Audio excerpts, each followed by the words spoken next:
To improve your knowledge of the markets, focus on three things: opening bell, closing bell, and the bell icon.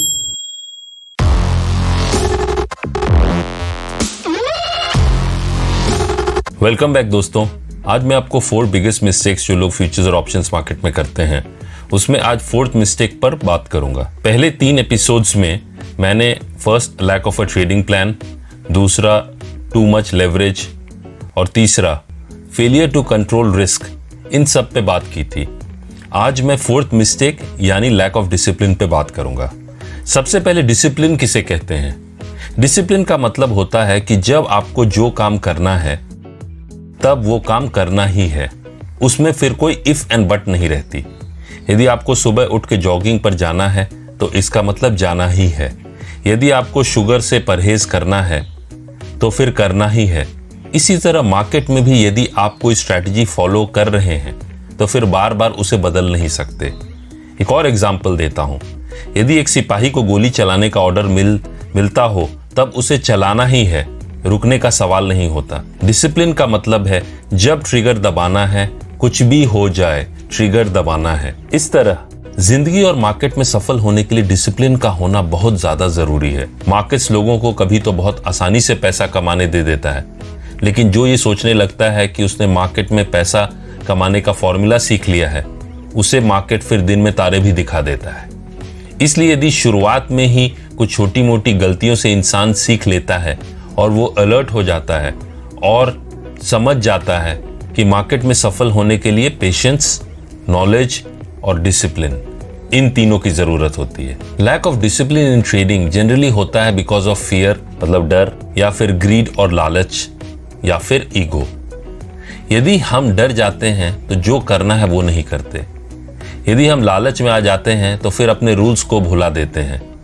और यदि हम किसी trade को ego पर ले लेते हैं तो फिर हम मार्केट से लड़ने लगते हैं। हमें ये समझना बहुत ज़रूरी है कि मार्केट से लड़कर हम जीत नहीं सकते, उसके साथ साथ चलने में ही अपनी भलाई है। कभी कभी बहुत ज़्यादा सोचना भी खतरनाक होता है, क्योंकि मार्केट कुछ ऐसा कर देता है जो उस समय समझ के परे है। मतलब उस समय हमें समझ में नहीं आ रहा है कि मार्केट ऐसे क्यों रिएक्ट कर रहा है, मतलब क्यों मूवमेंट हुई वो समझ नहीं आता। तो बहुत लोग उसे समझने में लग जाते हैं और फिर लंबा लॉस ले लेते हैं, क्योंकि उन्हें जब एक्शन लेना चाहिए तब वो सोचते रहते हैं। इसलिए मार्केट में हमेशा वर्स्ट केस सिनेरियो प्लान करके ही एंट्री करनी चाहिए, तब आप डिसिप्लिन वे में ट्रेड कर सकेंगे और आप अपने इमोशंस पे कंट्रोल रख पाएंगे। और खास करके डेरिवेटिव्स ट्रेडिंग तो आपको ज़्यादा वक्त भी नहीं देता सोचने के लिए। मार्केट्स बहुत अनप्रेडिक्टेबल भी होते हैं। यदि न्यूज़ बहुत ख़राब रहती है और लोग ये सोचते हैं कि मार्केट गिरेगा, लेकिन बहुत बार वो बढ़ जाता है, या फिर न्यूज़ बहुत पॉजिटिव रहती है और मार्केट ऊपर जाना चाहिए ये लोग सोचते हैं और वहीं से सेलिंग आ जाती है।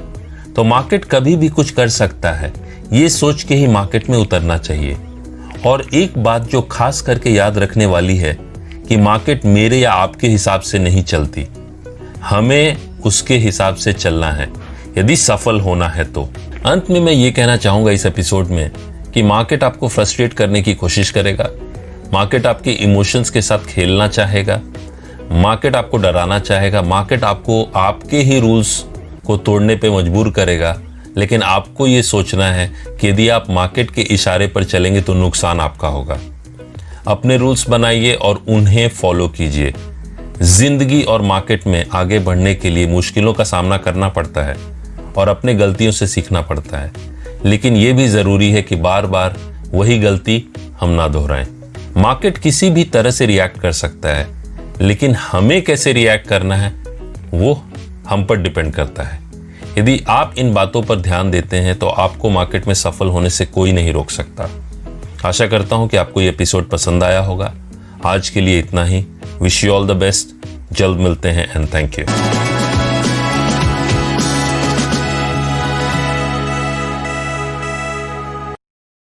Investments in securities market are subject to market risks. Read all the related documents carefully before investing.